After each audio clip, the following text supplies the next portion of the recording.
Hola, soy Janet Huerta, directora de Abogado Digital, y tengo el gusto de presentarles hoy nuestro nuevo podcast LegalX, Innovación en la Gestión Legal, el cual sintetiza nuestra visión sobre la gestión y operaciones legales, teniendo en consideración los tres pilares de la transformación digital: las personas, los procesos y las plataformas.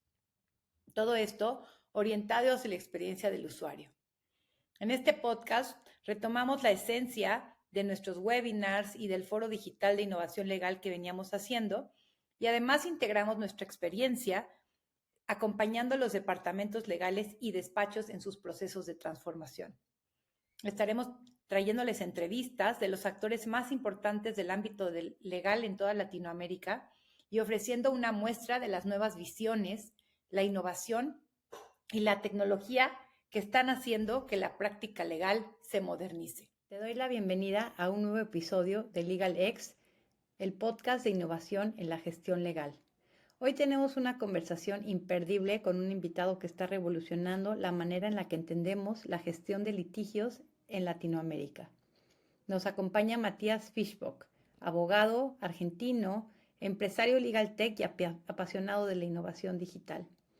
Con más de 25 años de trayectoria en sectores como banca, seguros e impuestos, hoy Matías lidera Fischbock Abogados, un despacho que gestiona más de 50,000 litigios con procesos automatizados y algoritmos de inteligencia artificial.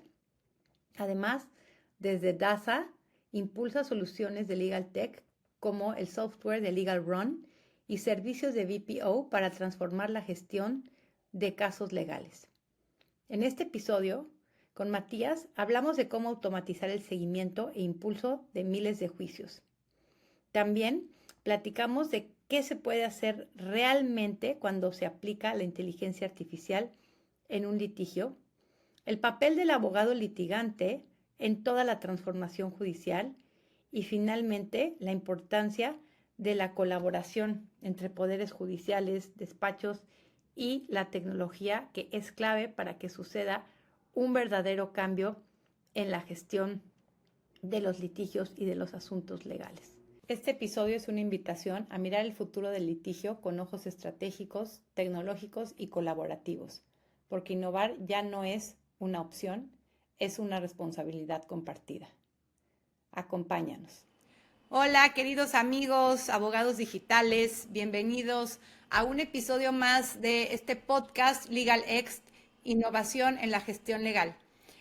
Yo soy Janet Huerta, soy la host de este podcast y directora también en Abogado Digital. Y bueno, pues aquí les traemos los temas más innovadores de la región latinoamericana a nivel de lo que se está moviendo en las operaciones legales, en la gestión legal. Y hoy vamos a hablar de un tema que me encanta, que es la gestión de asuntos con tecnología legal y cómo podemos innovar en ese aspecto. Y vamos a hablar con Matías Fischbock, quien me encanta porque él viene como poniéndose varias cachuchas.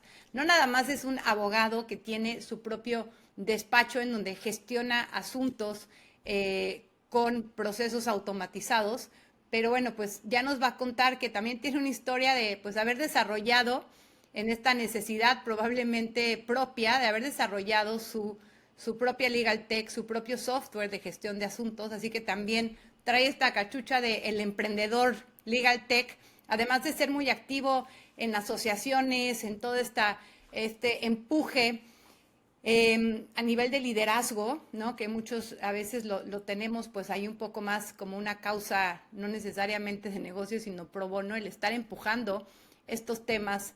Yo digo que estar atendiendo al llamado del abogado digital, pues justamente para expandir este mensaje. Y creo que aporta mucho en este sentido la visión de Matías. Y déjeme nada más empezar con esto, Matías, porque me parece muy interesante este tema. Ahora vamos a estar en junio en este gran evento europeo que se llama Legal Tech Talk, ¿no? Que es uno de los eventos europeos más grandes de Europa, perdón, uno de Legal Tech. Por ahí va a estar también Matías, invitado especial de abogado digital, ahí estaré participando. Y justamente me toca participar en un en un panel que habla de qué es mejor, desarrollar tu propia tecnología como despacho, como empresa, o comprar una legal tech, ¿no? Y creo que también esta es una de pronto de las cuestiones que vemos mucho en los clientes, que de pronto clientes quieren desarrollar, de pronto hay algunos que no encuentran las soluciones que necesitan allá afuera. Así que me gustaría que nos empieces platicando un poco de tu historia. ¿Cómo es que tú llegas como abogado que estás en el día a día viendo, gestionando asuntos legales, ¿no? Y de pronto no sé si te sale esta necesidad de decir, oye, pues no encuentro ese software, ese sistema que me ayude a gestionar mis propios casos, y de pronto decides desarrollar y se vuelve un producto legal tech, ¿no? Cuéntanos un poco cuál ha sido tu trayectoria y cómo es que llegas tú a desarrollar este sistema con base en tus propias necesidades. Bueno, Janet, muchísimas gracias por estar participando de tu podcast que están conocidos en Latinoamérica, así que un orgullo que me hayas invitado y poder estar hoy con tu prestigiosa audiencia, así que muchísimas gracias por eso. La verdad que mi historia es muy sencilla, digamos, todo surge por necesidad.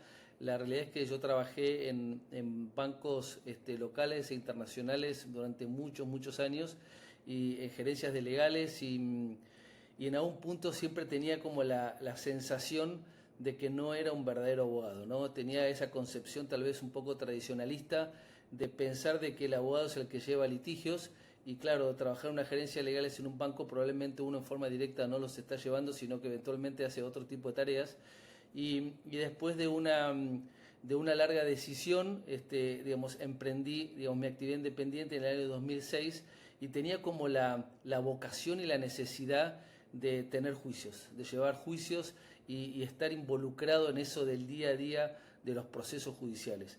Y bueno, digamos, me fui digamos, convenciendo de que eso es lo que quería hacer y fui sumando juicios y cada vez más juicios y cada vez más juicios y cada vez más juicios y creamos un estudio, por supuesto, de abogados digamos, y la vida nos fue llevando y hoy tenemos más de 60.000 juicios. Creo que se nos fue un poco la mano. La realidad es que administrar ese volumen de juicios es significativamente muy difícil. Eh, y obviamente siempre tuve una vocación, digamos, ligada a la tecnología, no como un experto, sino tal vez como un entusiasta. Yo me defino un entusiasta de la tecnología y siempre entendí de que había grandes oportunidades con la evolución de la tecnología y inicialmente empezamos a buscar alguna solución, digamos, tecnológica para poder llevar adelante tanta cantidad de juicios y que eso nos signifique verdaderamente una ecuación de negocio. Bueno, y paralelamente nosotros creamos también una empresa, un BPO, porque veíamos que la justicia, creo que en toda Latinoamérica está atravesado por la mala propaganda, atravesado por la ineficiencia, por la poca transparencia, por la poca independencia.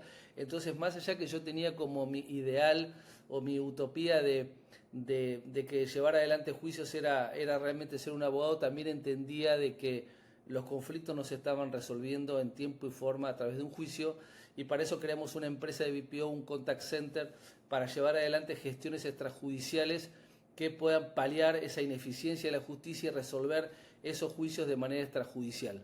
Y durante muchos años, en forma paralela, con una gestión judicial, digamos, ineficiente, y lo digo así con mucha contundencia, ineficiente, podíamos llevar adelante la satisfacción de nuestros clientes a través de una gestión extrajudicial.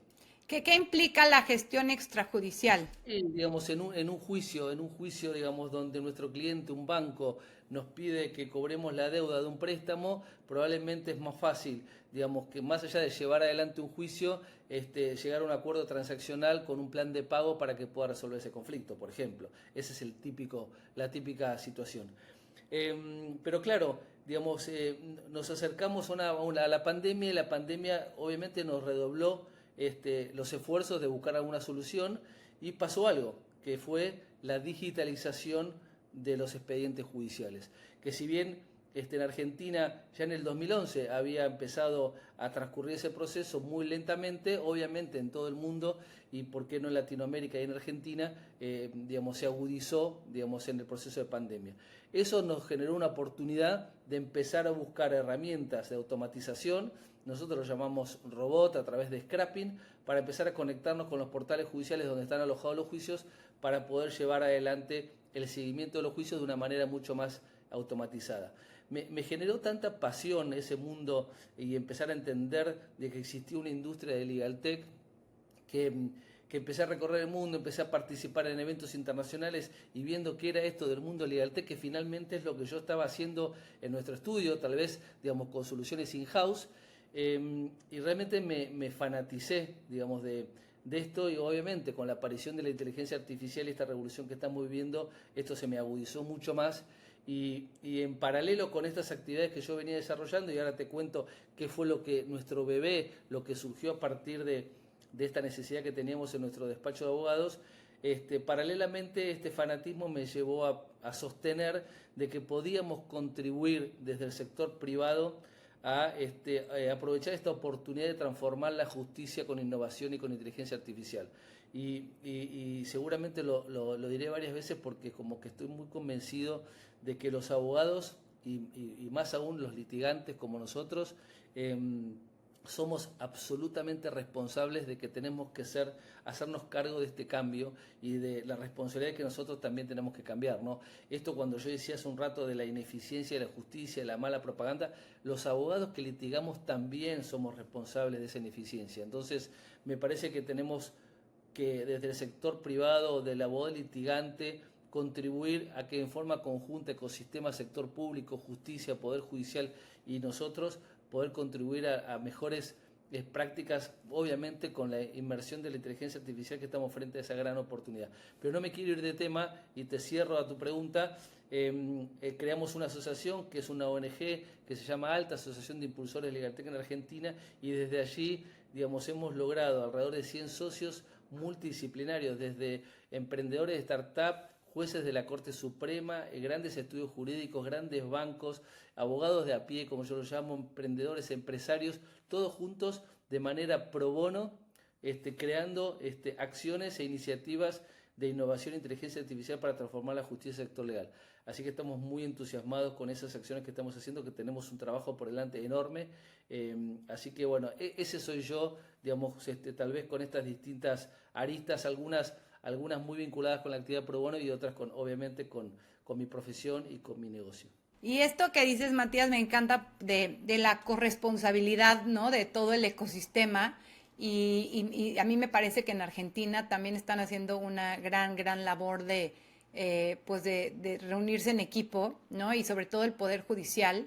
También los jueces, los ministros, los magistrados están como muy allá afuera dando cursos, metiéndose en temas de innovación.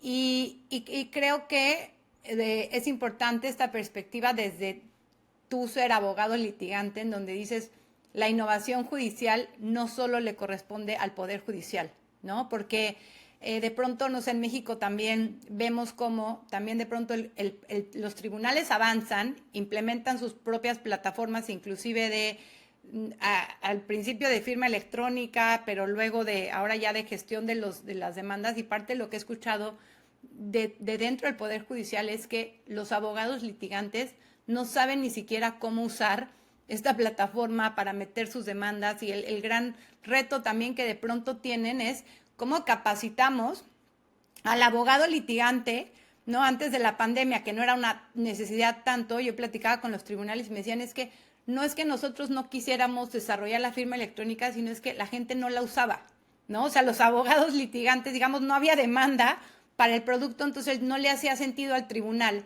invertir en una tecnología, pues que no se iba a usar, ¿no? Entonces creo que los tribunales que sí, o por lo menos eso es lo que yo veo en México, que sí están tratando de hacer que esto suceda, pues también tienen una agenda en la capacitación de los abogados litigantes, que obviamente pues se tienen que subir al tren y no decir, pues este es chamba del tribunal, sino que también no nada más es presionar a los tribunales que no lo estén haciendo también de fuera, y a los que sí, pues comprometernos en la capacitación y en el uso de estas herramientas, ¿no? Entonces me parece muy importante el trabajar en conjunto. Y antes de que platiquemos un poco más en general de lo que está sucediendo en Latinoamérica con estos temas de innovación judicial, me gustaría que vayamos a algo específico que es la gestión de litigios o de asuntos o de casos con tecnología, Matías, porque parte de lo que nos hemos dado cuenta es que a veces los abogados no usan Legal Tech porque desconocen los tipos de Legal Tech que hay o cómo específicamente les pueden ayudar a eficientar sus procesos, que les ayuda a quitar sus dolores, ¿no? O sea, a mí me gustaría que nos cuentes para la audiencia, que vea así como un dibujito muy preciso de, por ejemplo, tú qué tipos de procesos o cómo se veía una gestión de un asunto tuyo antes de que tuvieras un software y cómo se ve hoy en día cuando usas un software y cuando además, ¿para qué te sirve a ti en gestión de asuntos, por ejemplo, la inteligencia artificial? Sí, muy buena la pregunta. Déjame decirte antes esto que hablabas de la cooperación. Yo soy convencido de que la tecnología en algún punto, una de las grandes bondades que nos trajo es la cooperación, ¿no? Si nosotros veíamos, no sé, pre-pandemia, la posibilidad de que un abogado litigante esté, digamos, en una misma mesa, tomando un café y charlando, digamos, sobre los dolores de cabeza que hay en la justicia y cómo juntos poder transformarla, eso no sucedía y ese beneficio nos lo trajo la tecnología. Entonces me parece que ese es un gran punto de partida para realmente pensar y ser optimistas de que juntos, el sector privado, los jueces y los abogados poder transformar. Y es cierto lo que vos decís, hay como, y yo creo que cualquier conversación respecto del mundo legal tech, digamos, está atravesado, digamos, por la necesidad de que todos los protagonistas hagamos un gran cambio mental, ¿no? De salir un poco del statu quo, salir de esa mirada tan tradicional, tan rústica, digamos, y creo que ese es el principal desafío. Y a pesar de que yo soy un gran optimista, también tengo que decirte que a veces me genera un poco de preocupación o desolación ver cómo la evolución de la inteligencia artificial va con una aceleración y es un tren bala que va, digamos, a 1000 km/h y el abogado está allá, en la otra punta, ¿no? En la estación, una estación de tren tal vez un poquito antigua, en una estación de tren donde el tren se pasó y digamos, si pasa otro tren y se pasó y el abogado quedó ahí. Y hay como una brecha tan grande y para mí es cada vez más grande esa brecha entre el abogado digamos, y la evolución de la inteligencia artificial. Sin embargo, digamos, como vos bien decías, hay abogados que empiezan a decir, yo necesito usar la inteligencia artificial, yo la necesito usar. Al principio tenían un poquito de temor que nos va a reemplazar. Bueno, estas son conversaciones que ya creo que ya están superadas. Hoy el abogado sabe que la inteligencia artificial no lo va a reemplazar, sino que es su asistente, su cowork, y entonces ahora dice, bueno, ¿y cómo la abordo? Digamos, ¿cómo la uso? Digamos, lo único que sabe decir es en una reunión, es, bueno, yo tengo que usar inteligencia artificial, pero no sabe ni cómo entrar en ese mundo, ¿no? Y en este sentido, yo creo que a veces estamos como hoy pensando en los agentes, que seguramente comentaremos en algún momento, pero todavía el abogado hay cosas mucho más sencillas que puede desarrollar con grandes beneficios, ¿no? Y no necesariamente una inteligencia artificial generativa o abordada desde el lado de los agentes, sino, digamos, simplemente con una inteligencia artificial de automatización predictiva, digamos, seguramente puede resolver gran parte de su dolor de cabeza. Y yendo un poco a tu pregunta puntual, la diferencia es enorme. Hoy, digamos, más allá de que hace unos años y no hace tantos años, 4 años, 5 años, 6 años, el abogado para ver un expediente judicial se tenía que poner la corbata y el saco, llegar a una oficina pública, digamos, a veces, digamos, con poca luz, a veces un poco sucia, a veces, digamos, como con mucha antigüedad, y tenía que entrar a un pasillo, digamos, de madera, golpear la puerta, entrar, una mesa de entrada y pedir el expediente, fulanito le traía el expediente, lo daba vuelta y miraba la última hoja y ahí anotaba en un papelito y después se lo llevaba al estudio. Esto no pasó hace muchos años, 4, 5, 6 años funcionaba de esta manera. Bueno, digamos, la digitalización, por supuesto, llevó de que esas consultas se hagan online, gran beneficio, y ahí te abro un paréntesis, un poco siguiendo lo que vos recién comentabas. Tan es el extremo de del tradicionalismo del abogado. Acá en Argentina, vos sabés que en la ciudad de Buenos Aires es como la ciudad más significativa, además de ser la capital, y digamos la mayoría de los abogados del país están concentrados en la capital federal, en la ciudad de Buenos Aires, y hay un colegio público de abogados que los regula, ¿no? Entonces, cuando se hizo la primera digitalización, como te decía, en el Poder Judicial de la Nación en 2011, luego se hicieron algunas acciones y la primera fue la posibilidad de que el abogado se lo notifique electrónicamente, ¿no? En vez de que recibir una cédula, un papel, digamos, notificándolo de algo, lo recibe electrónicamente. Bueno, el desafío que fue eso, digamos, la resistencia de parte de los abogados para que eso suceda, hoy está, digamos, todo el mundo lo destaca, porque si en algo tan elemental, tan indispensable, tan necesario y tan conveniente, los abogados fuimos tan hoscos al momento de esa utilización, bueno, eso fue un ejemplo muy concreto de todo lo que sucedió a posteriori, ¿no?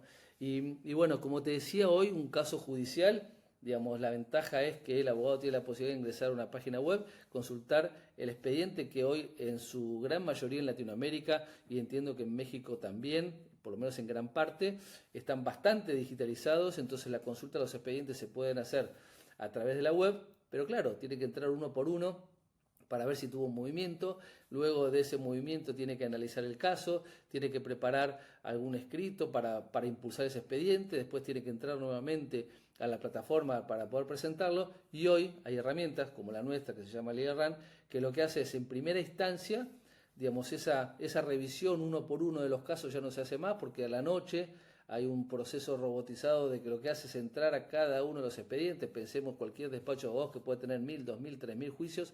Durante la noche, digamos, una herramienta tecnológica revisa cada uno de los expedientes y lo aloja en una bandeja de entrada. Cuando el abogado llega a la mañana ya tiene ahí sus 15, 10, 50, 60 movimientos unificados de los distintos portales judiciales en una misma herramienta, en una misma bandeja, y digamos con algoritmos que permiten de que se pueda impulsar esos expedientes de manera automatizada. Y esa presentación de esos documentos que un algoritmo los realiza en forma automatizada, también se presentan en forma directa, no necesariamente entrar de vuelta uno por uno a esos expedientes para poder alojar cada uno de los escritos. Definitivamente esto y mucho más lo que hace es que del lado del abogado, digamos, nosotros decimos, y perdóname, que nosotros somos muy futboleros, no sé si recuerda la audiencia que somos campeones del mundo de fútbol, con lo cual nos gusta mucho el fútbol, y siempre decimos que lo que nos gusta es que la pelota esté del otro lado.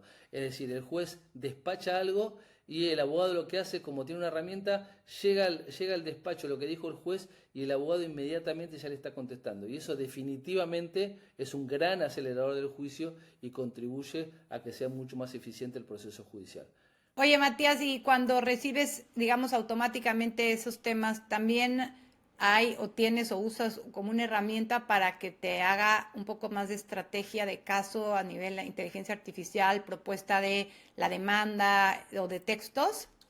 Por supuesto, digamos, hoy, digamos, con la posibilidad, digamos, esta herramienta que nosotros creamos, que está hecha sobre Amazon Web Services, tiene, digamos, una serie de algoritmos que básicamente lo que hacen es, digamos, analizan el estado del expediente, le ponen una categoría al expediente que puede estar en un estado inicial, un estado de notificación, una etapa de prueba, en una etapa de ejecución de sentencia, y al ponerle esa categorización, cada vez que viene un nuevo movimiento, el algoritmo define cuál es, a su criterio, el próximo escrito a presentar. Ese escrito a presentar, por supuesto, analiza jurisprudencia, analiza doctrina y sobre todo analiza cuál es el estado procesal del expediente. Y sugiere un escrito, que ese escrito, y siempre decimos, en el mundo legal y sobre todo en el mundo judicial, la inteligencia artificial no resuelve, digamos, en forma exclusiva, sino que es un auxiliar, es un coworking, y entonces todos los algoritmos, no solamente en nuestra plataforma, sino que es una sugerencia a nivel general.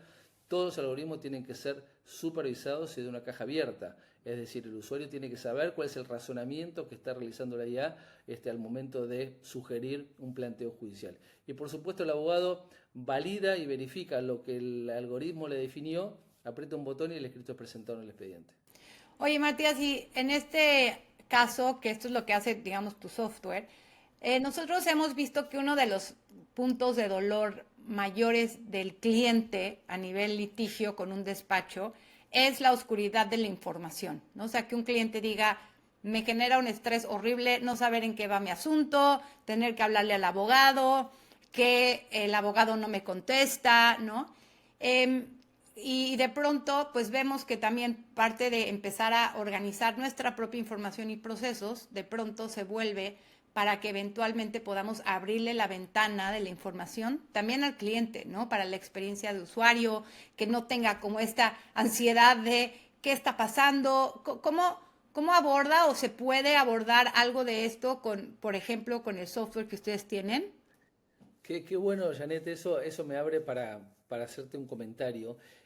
Primero, el abogado, digamos, en este mundo de la revolución, sobre todo con la IA, donde todos nos estamos despertando, yo siempre digo que el abogado, digamos, tiene que empezar a tener de alguna manera aptitudes para desarrollar otro tipo de habilidades, ¿no? No simplemente conocer un código de procedimientos para llevar adelante un juicio, sino también tener una visión mucho más corporativa, una visión de procedimientos, una visión de manuales. Y esto que vos decís, digamos, y yo siempre cada vez que tengo una reunión con algún abogado, lo primero que le pregunto es, bueno, decime, ¿cuántos juicios tenés? Y la respuesta en un casi 95% es más o menos entre 1000 y 2000 juicios. ¿Cómo más o menos? ¿Cómo más o menos? No más o menos, no. Vos tenés que tener precisión de decir, yo tengo 1258 juicios, de las cuales están involucrados 4.543.000 dólares. Entonces, este es el primer concepto donde la tecnología nos trae la posibilidad de eso, ¿no? De tener precisión en los datos. Y estas herramientas, definitivamente, es una gran bondad donde uno puede identificar, yo estoy manejando 1.243 juicios que involucra tanta plata y el estado procesal de cada uno de esos juicios es así, así, así. Puedo sacar un dashboard, un tablero, un reporte y poder identificarlo. Eso de cara al abogado, que parece como una obviedad, pero te puedo garantizar que gran parte de los abogados no saben la cantidad de juicios que tienen. Y después, por supuesto, Y si el mucho propio menos en qué abogado, ¿no? estado están, si no le Por tienen que ir a supuesto. preguntar o qué abogado lo está llevando, ¿no? Totalmente. Entonces, si el abogado, digamos, tiene ese problema a resolver, imagínate el cliente, ¿no? Digamos, si su propio abogado todavía no tiene identificada la cantidad de casos que tiene. Entonces, este tipo de herramientas que se nutren de información directamente de los expedientes hace que, supongamos que el cliente de ese abogado es una compañía de seguros o un banco, bueno, el banco, digamos, al ingresar a este tipo de plataformas, ingresa con la información directamente del portal judicial del expediente, de la cocina donde se está resolviendo el caso. No necesita que el abogado le pase un mail con un informe, que probablemente ese informe que le pasa por mail el abogado tiene alguna subjetividad y por ahí, digamos, se olvida de poner que la sentencia fue desfavorable, por ejemplo, o se olvida el abogado de poner que el caso lo perdió. Bueno, no, el cliente tiene información directa del expediente y puede generar sus reportes, sus dashboards y tener información. Obviamente esto suena como un tanto preocupante para el abogado porque su cliente probablemente tenga información directa del expediente y a veces el abogado por él lo tamiza esa información, ¿no? Pero lo que nosotros decimos que estos son herramientas que contribuyen a lo que decíamos antes del espíritu de colaboración, trabajar en equipo, conjunto, que el cliente y el abogado tengan conocimiento de cuál es la situación para llevarlo adelante y lograr el mayor de los éxitos. Y sabes qué, creo que esto que dices es importante porque siempre a mí me gusta regresar al propósito, ¿no? O sea, ¿para qué voy a hacer algo? Y a mí me gusta decir que siempre el Legal Tech es para tomar mejores decisiones, ¿no? O sea, el objetivo es tener mejor información, más disponible en tiempo real. ¿Para qué? Para que yo pueda tomar decisiones, ¿no? Porque si, por ejemplo, yo soy el abogado y estoy enfrente del cliente y de pronto el cliente me pide una información, ¿no? O mi jefe me pide una información, de pronto es como antes de, ahí se la paso después de la junta y 2 horas y 3 y luego un día siguiente para siquiera poder dar una información. Y si ya se te cruzó otro pendiente, otro evento, ya te fuiste a la oficina. Y entonces el de pronto poder estar, para mí, no sé, personalmente esa ha sido de las cosas más empoderadoras, ¿no? Poder estar yo en una junta de socios, en una junta de algo y agarrar y decir, a ver, en este momento ingreso a mi dashboard y te puedo contestar esa información y no nos tenemos que esperar 3 días a solucionar un tema de una información que necesitamos en el momento para tomar una decisión, ¿no? Y creo que eso es algo invaluable. A veces también está este reto de que claro que que digamos, la tecnología pues nos cambia la forma en la que, yo digo, en la que tomamos decisiones y de pronto pues sí, ¿no? O sea, podíamos modificar un poco más la información si el cliente no la veía, o inclusive esto que decías de las notificaciones, de la resistencia de los abogados a recibir notificaciones judiciales. Creo que a mí me gusta a veces poner como ejemplo el tema tributario o de impuestos, porque van adelante o sea, es la primera entidad que se digitaliza, digamos, en un país para recabar dinero. Y por ejemplo, en México pasó exactamente lo mismo cuando hicieron las notificaciones electrónicas tributarias, ¿no? Los abogados metieron amparos, que eso era... y de pronto, pues vemos que, claro que te está obligando, o la contabilidad electrónica, pues claro que te está obligando a tener mucho más orden, a tener la información organizada, a entregarla mes a mes, ¿no? A todos nos está obligando a hacer cosas que nos incomodan, porque tenemos que cambiar, porque tenemos que organizar nuestra información, porque ya no podemos pasar un año y ay, luego lo entrego digamos, en la anual, y porque además ya te tienen, pues sí hablaban como de esta palabra, el terrorismo fiscal, ¿no? A mí me gustaba esa, porque es como de pronto se percibe esta digitalización como una amenaza, ¿no? Casi como si me están viniendo a atacar este cuate o estas personas que quieren digitalizar son terroristas, ¿no? Y yo lo veía como un poco más joven, porque este tipo de comentarios pues venían de empresarios, de abogados, pues de más edad. Y yo por un lado digo, claro que me es incómodo, porque me lleva a cambiar muchísimos procesos, me lleva a tener indicadores de otra forma, me lleva a estar mucho más al pendiente de la información, pero la verdad es que ya, digamos, en México a nivel de impuestos, pues ya lo tenemos más internalizado. Y tomo este ejemplo porque, pues, a la larga, a mí también como empresaria, yo digo, ay, me da como mucha paz tener la información organizada, disponible, saber qué están haciendo los contadores, poderme yo meter a ver mi propia información en el momento que quiera. O sea, como que sí, en el momento es incómodo, pero digamos que esa es justo la mentalidad que creo que decías que tenemos que cambiar, de no ver esto como un terrorismo, ¿no? Porque recibir una notificación, las notificaciones judiciales, pues en México por lo menos, pues son una gran fuente de esta corruptela, ¿no? Como de, pues en 3 años no pude notificar a alguien porque el domicilio no era, y juicios que están parados años simplemente por el tema de la notificación.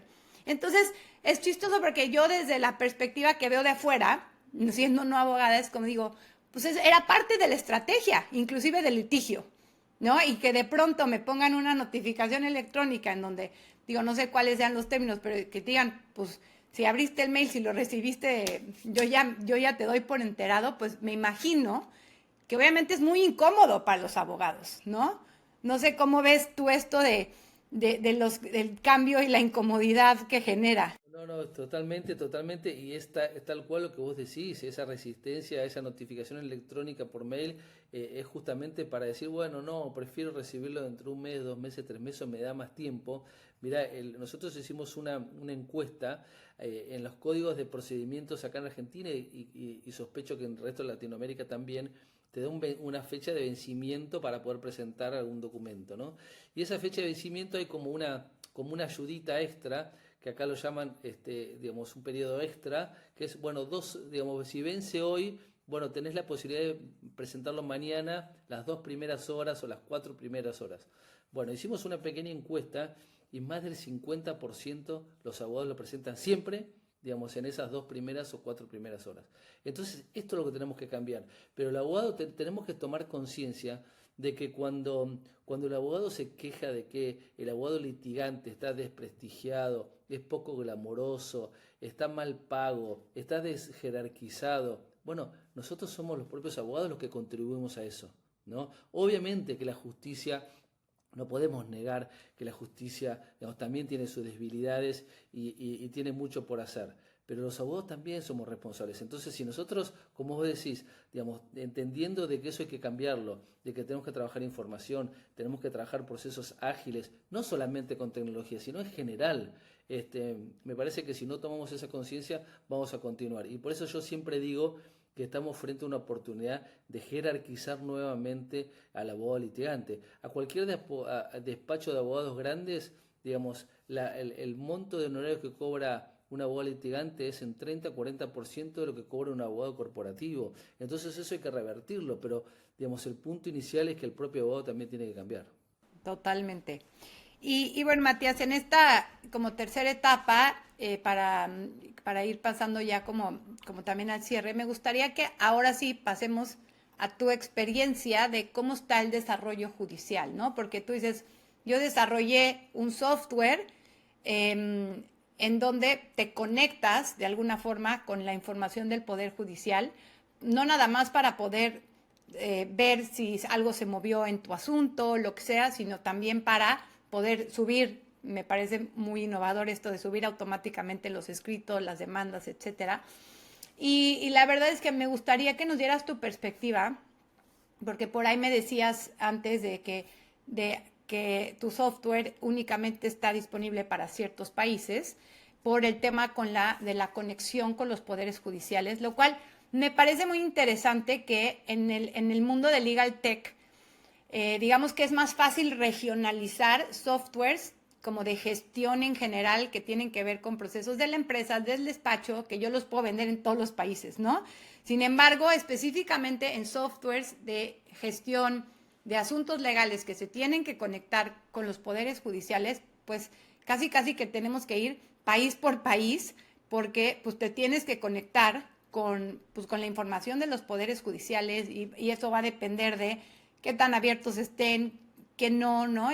Y creo que hacia allá estaría muy padre ir empujando la región latinoamericana, como en otros países como Estados Unidos, que hay softwares en donde ya está tan conectado con cómo deciden los jueces, qué tipo de decisión, que casi te puedes decir, este asunto, este juez, si tiene estas características, tienes el 90% de la probabilidad de que te falle en este sentido, ¿no?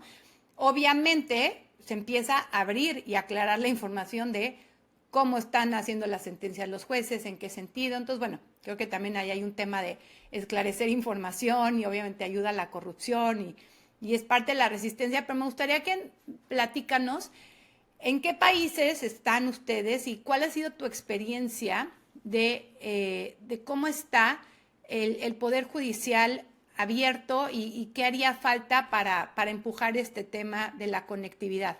Bien, a ver, en principio nosotros particularmente en nuestra empresa estamos conectados con Argentina, Chile y Perú y estamos haciendo unas pruebas en Colombia. La realidad es que hay como una situación, digamos, que la vez pasada lo charlábamos en una reunión que tuvimos contigo y coincidíamos en el sentido de que los poderes judiciales, en Latinoamérica sobre todo, digamos, son poco permeables a habilitar, digamos, servicios de API para las conexiones. Entonces, obviamente, todo este tipo de herramientas, no solamente las nuestras, sino todas las que están en Latinoamérica, se conectan a través de scrapping y eso hace, obviamente, que la conexión, digamos, tenga, digamos, no la certeza en cuanto a la sustentabilidad que puede tener un servicio de API. Entonces, hasta hace poco tiempo yo era bastante escéptico de pensar de que próximamente tengamos poderes judiciales más abiertos, más democráticos y que habiliten ese servicio.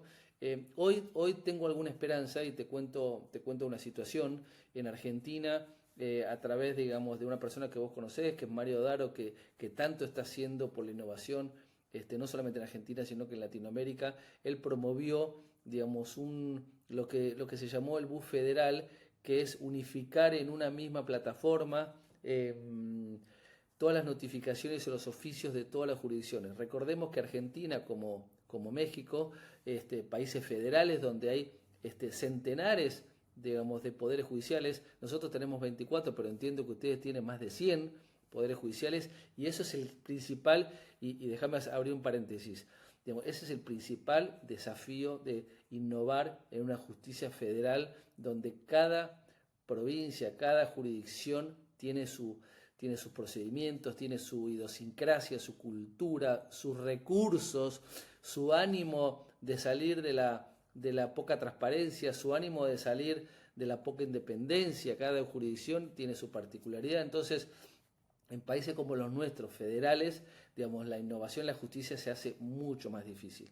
Pero hay esperanzas y como te decía, esta plataforma que la llamaron BU Federal, liderada sobre todo con el maestro Mario Adaro, que además de ser una persona encantadora, está haciendo un montón, digamos, en este aspecto, lo que hace es unificar todas las notificaciones y oficios de todas las jurisdicciones y brinda al sector privado, a cualquiera, la posibilidad de conectarse vía API con esa plataforma. Y esto es un ejemplo donde, digamos, una organización que es JUFEJU, que es la Junta Federal de Cortes de todas las jurisdicciones de este país, han logrado tener unificadamente determinado tratamiento de procesos judiciales y conectado a través de API con privado, con lo cual esta es una gran novedad y un desafío a que se puede hacer. Obviamente, después tenemos los temas tecnológicos, algunos portales judiciales de algunas jurisdicciones son menos abiertos a un proceso de API, porque por ahí se hicieron, ya tienen algunos cuantos años, pero la mayoría de los portales judiciales post pandemia ya tienen tecnológicamente habilitados los servicios de API, lo que hay que es tomar la decisión. Obviamente, como vos muy bien lo dijiste, a veces esa decisión es, y si yo voy a extraer todos los datos, y va a haber alguna métrica con KPIs de cómo funciona la justicia y que un juzgado, digamos, sacó 2 sentencias en un mes y el que está al lado sacó 40,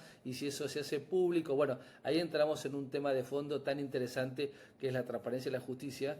Y déjame decirte que nosotros en ALTA, en la Asociación de Impulsores LegalTech, tenemos varias comisiones y hay una comisión de innovación en la justicia que hemos encarado un proyecto que tiene que ver con esto, con crear un tablero que estamos definiendo cuáles son los puntos de control para tener métricas del funcionamiento de la justicia. Y esta Junta Federal de Cortes se ha predispuesto a colaborar con nosotros y es la primera vez que el sector privado, digamos, con la colaboración de la justicia, van a empezar a ver métricas de datos directos, digamos, no manipulados, sino que directos de cada uno de los portales judiciales con KPIs de cómo va funcionando. Así que la verdad que con mucha esperanza, pero como decíamos recién, es clave las personas, ¿no? Porque acá, digamos, no es un gobierno, no es un poder judicial, sino que lo que hacen todos estos cambios son finalmente las personas, ¿no? Y eso, Matías, me parece impresionante y me gustaría destacarlo para toda nuestra audiencia. Esto que decías de que a la hora que abrimos, digamos, la información de los flujos de trabajo, te das cuenta que en un tribunal hacían 2 sentencias, mientras en otro 40, ¿no? Y además también posiblemente te darás cuenta que un mismo caso en una ocasión o para una persona lo fallan con una resolución y luego con otra persona otro tema. Pero pasa mucho también en las transformaciones digitales de la iniciativa privada que nosotros vemos. Es exactamente el mismo caso, ¿no? De pronto te das cuenta cuando empiezas a automatizar la gestión de contratos que una persona gestiona 5 contratos mientras la otra 100, ¿no? Y ahí simplemente para los temas de liderazgo, porque la pregunta que viene es, ¿qué haces? ¿Qué haces? ¿Para qué vas a hacer tú como líder cuando encuentras esa información? Porque no vas a agarrar y decir, ay, este es un ineficiente, lo voy a correr, porque eso es a lo que la gente le tiene miedo, ¿no? La gente le tiene miedo a que se abra la información porque se van a ver, de alguna forma van a ser evaluadas sus ineficiencias, que puede ser que ni siquiera ellos mismos estaban conscientes de. Entonces creo que ahí es bien importante porque escuchando te digo, híjole, es que estos son temas que salen, que van a salir en probablemente todos los proyectos y capacitarnos como líderes en gestión, no nada más en gestión del cambio, sino en gestión de las personas, ¿no? En sentarte con esas personas. Hay un gran líder que yo admiro mucho, que es Juan Manuel Haddad, de director jurídico de argentino, ¿no? De Telefónica Movistar, ahora está en México. Pero él platicaba cómo, dice, parte de mi trabajo en la transformación digital fue sentarme persona por persona a ver cuáles eran sus preocupaciones y a esa persona a la que se le iba a acabar el trabajo una vez que digitalizáramos, por ejemplo, la que manejaba el archivo físico, empoderarla, es más, hasta le consiguió como que la movieran a otra parte de la empresa, ¿no? Y dice que hasta el día de hoy esa persona lo ve y le está profundamente agradecido. Y creo que ese es un gran, gran reto, ¿no? O sea, ¿qué se va a hacer a la hora que la tecnología muestre estas ineficiencias, porque por lo menos en países como México, que estamos acostumbrados a echarle la culpa a todos, ¿no? Y a decirle, es que tú estás siendo ineficiente. Es un tema, digo, que no es tema de este podcast, pero simplemente me llama la atención que también sucede en estos ámbitos, ¿no? Sí, sí, sí, totalmente y coincido. Creo que también se abre, lo comentábamos recién, que esto hace que los abogados empiecen a tener otras habilidades, ¿no? No solamente la de liderazgo, sino de actuar como un gerente de recursos humanos y entender a su equipo y comprenderlo y ser empático en ese proceso, ¿no? Y creo que son habilidades que las facultades de derecho no nos han transmitido. Entonces es un desafío, digamos, no solamente abordar esta revolución tecnológica, sino empezar a tener otro tipo de habilidades como esta que decimos, ¿no? Tan importante, ¿no? Porque claro, ese líder por ahí la primera sensación es, bueno, listo, ahora no me servís, o no lo estás haciendo bien porque no te adecuás a la tecnología, y es lo más fácil, pero creo que el gran desafío de la organización es encontrar esos líderes que puedan acompañar este proceso, ¿no? Que no es menor. El otro día estaba en Chile en una reunión con un cliente de una firma, de una Big Four, y hablábamos justamente de estas bondades de la herramienta en cuanto a el proceso, la revisión de todos los expedientes, y enseguida un abogado senior de esa empresa nos dijo, bueno, ¿y ahora qué vamos a hacer con Catalina? Porque Catalina es la encargada de todos los días de entrar caso por caso y ver si hay alguna novedad. Y nos quedamos en silencio, y yo a propósito, esperando a ver cómo iba a ser su reacción posterior, y él solo contestó, bueno, claro, ahora ella va a poder ser abogada y empezar a pensar qué escrito poder presentar. Él solo se dio cuenta que, claro, es un proceso de evolución para esta chica junior, de que lo único que hacía era, digamos, revisar si había movimiento, ¿no? Y este es el desafío, ¿no? Acompañar también esos procesos. Pero bueno, también hay que ser sincero, si los abogados, digamos, nos costaba, digamos, recibir una notificación electrónica, digamos, bueno, ¿qué tarea la de empezar a evolucionar y pensar de que somos mucho más que abogados que estamos escribiendo escritos para presentar un expediente?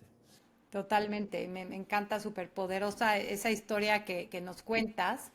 Y bueno, pues ya estamos llegando a la parte final del podcast. Matías, me gustaría nada más cerrar con cualquier mensaje que tengas de cierre, pero enfocado también en qué consejo le puedes dar desde tu perspectiva, digamos, tú hablas de innovación judicial más desde la perspectiva, obviamente, de abogado litigante, pero ¿qué consejo le podrías dar a algún abogado litigante que nos esté escuchando y que diga, híjole, quiero como empezar a innovar en gestión del caso qué consejos prácticos basados en tu experiencia o recomendaciones le puedes hacer para aquellos que quieren empezar a, a explorar un software o cómo hacer esto?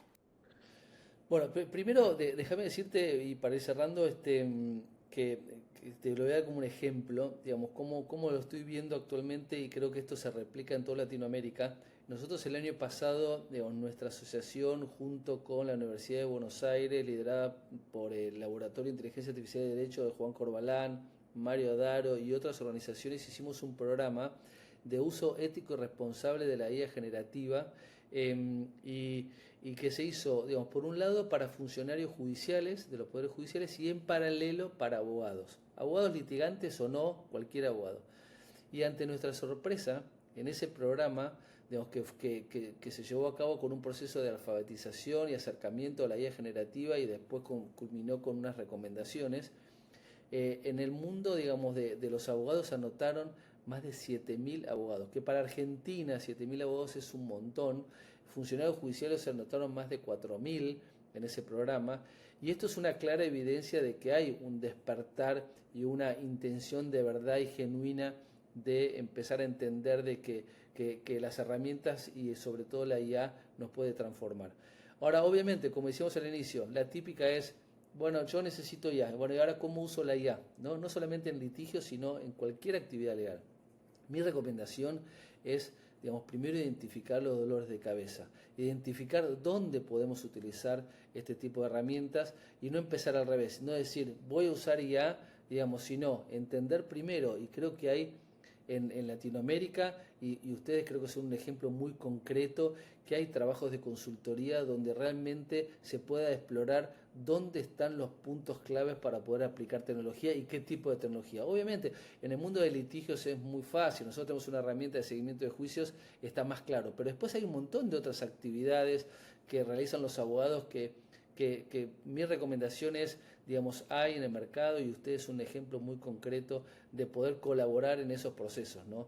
Y no decir, digamos, es canchero usar esta IA que está tan de moda, que fui al IVA de Lima en Perú y me dijeron que esta es buenísima y mi cliente me mencionó que cómo no tenía esto, entonces contrato esta IA para quedar bien. Me parece que ese no es el camino. El camino es entender dónde están los puntos relevantes para ese tipo de herramienta. Totalmente, y creo que también es importante, a veces hemos visto, Matías, que ya existen o los despachos o las empresas ya tienen herramientas de inteligencia artificial que no están siendo usadas, ¿no? Entonces, por ejemplo, en gestión de contratos o de pronto el otro día teníamos justo una capacitación con la gente de Microsoft de Copilot porque, como dices, usar la IA para procesos que no necesariamente sean legales, ¿no? Pero toda esta herramienta que ya te permite desde, te contesta los correos, te genera las presentaciones en PowerPoint, o sea, una presentación que dieron de el uso y yo decía, wow, o sea, es que es todo un mundo con la misma herramienta que ya tengo, que no me estoy capacitando para usarla, ¿no? Entonces creo que esto es muy importante porque a veces estamos, ¿cómo voy a traer más IA, otro software a mi despacho? Y a veces es más bien, ¿cómo puedo usar lo que ya tengo, ¿no? Entonces, pues te quiero agradecer muchísimo, Matías. La verdad es que muchísimas felicidades también. Yo creo que Argentina es un gran ejemplo para Latinoamérica de la colaboración que están teniendo, de los espacios que están teniendo de interacción, el Poder Judicial, las Legal Tech, los abogados litigantes, que honestamente en México creo que pues yo no lo veo tanto así. Así que creo que es un llamado también a mucha más colaboración, capacitación. Obviamente también están colaborando mucho con la academia, sacando estos cursos constantes de innovación judicial, ¿no? Así que me parece una labor increíble, qué padre que estés ahí y pues también cuenten con nosotros en Abogado Digital y ojalá se pueda pues presumir ese ejemplo, ese caso de éxito y replicar también en otros países latinoamericanos. Muchísimas gracias por estar con nosotros en LegalX, innovación en la gestión legal. Janet, muchísimas gracias a vos. Te felicito a vos, no solamente por este espacio, sino todo lo que están haciendo en Abogado Digital y me parece que son grandes protagonistas en esta revolución que estamos viviendo. Así que de verdad muchas gracias y felicitaciones. Cada vez somos más uniéndonos a esparcir este mensaje. Gracias a todos los que se conectaron a escucharnos en este episodio del podcast y nos vemos para un siguiente episodio de tantos temas que hay a abordar en este mundo de Legal Tech y de la transformación digital legal. Hasta luego. Gracias por acompañarnos en este episodio de LegalX, un podcast de Abogado Digital. Si te gustó nuestro contenido, comparte este episodio en tus redes sociales y déjanos un review o comentario en Spotify y YouTube. Esto nos ayudará a llegar a más personas y abogados digitales como tú y así cumplir nuestra misión de colaborar a construir el nuevo ecosistema de la gestión legal en Latinoamérica. También nos puedes escribir por correo electrónico con tus ideas, comentarios, feedback o cualquier otro tema que te gustaría escuchar en este podcast. Nuestro correo es soy@abogadodigital.lat. No olvides suscribirte para que no te pierdas los próximos episodios llenos de innovación legal. Nos escuchamos en el próximo episodio.